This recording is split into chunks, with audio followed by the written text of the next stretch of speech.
Assalamualaikum warahmatullahi wabarakatuh. Video kali ini berjudul 3 doa malaikat Jibril yang diamini Rasulullah Shallallahu Alaihi Wasallam dan makna di baliknya. Malaikat Jibril adalah makhluk Allah Subhanahu wa Ta'ala yang tugasnya menyampaikan wahyu kepada Nabi dan Rasul. Suatu ketika, sang malaikat pernah memanjatkan doa dan diamini oleh Rasulullah Shallallahu Alaihi Wasallam. Seperti apa doanya?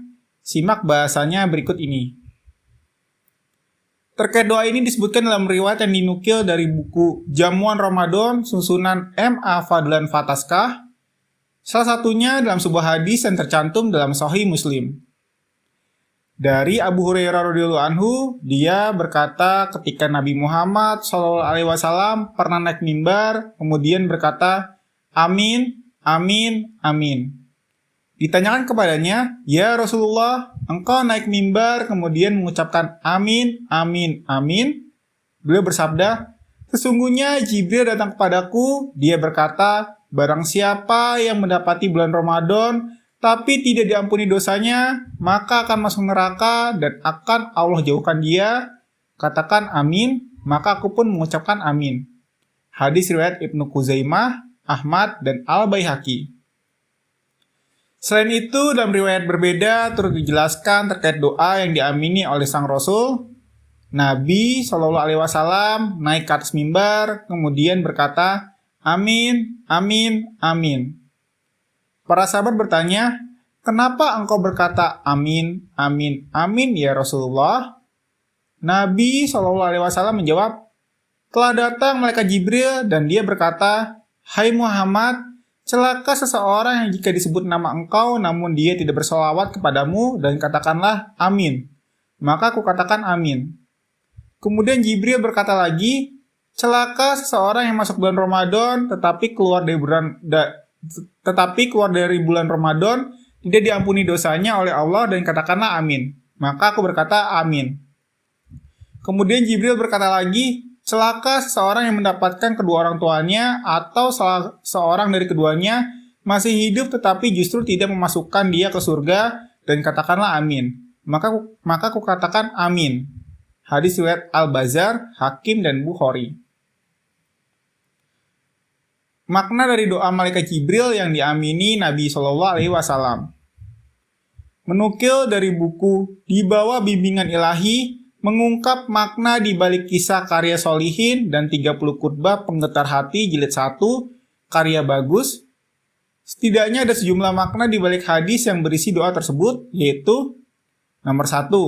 Manusia dikatakan merugi jika tidak bersolawat kepada Nabi Shallallahu Alaihi Wasallam. Pertama, mengenai solawat kepada Nabi Muhammad Shallallahu Alaihi Wasallam, model manusia merugi menurut hadis tersebut adalah orang yang apabila disebut nama beliau di sisinya, namun tidak bersolawat atas beliau. Pasalnya, bersolawat atas Rasulullah Shallallahu Alaihi Wasallam merupakan salah satu amalan yang dicintai oleh Allah Subhanahu wa Ta'ala. Sebagaimana firman Allah Subhanahu wa Ta'ala dalam surat Al-Ahzab ayat 56, yang artinya, sesungguhnya Allah dan para malaikatnya bersolawat untuk Nabi. Wahai orang-orang yang beriman, bersolawatlah kamu untuk Nabi dan ucapkanlah salam dengan penuh penghormatan kepadanya.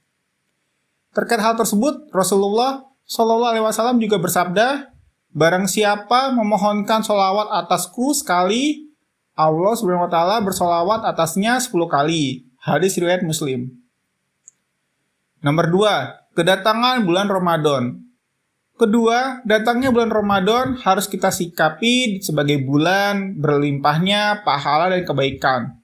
Sekecil apapun kebaikan akan dilipat gandakan oleh Allah Subhanahu wa Ta'ala karena melimpah ruahnya pahala dan balasan. Nomor 3, peran orang tua terhadap anaknya.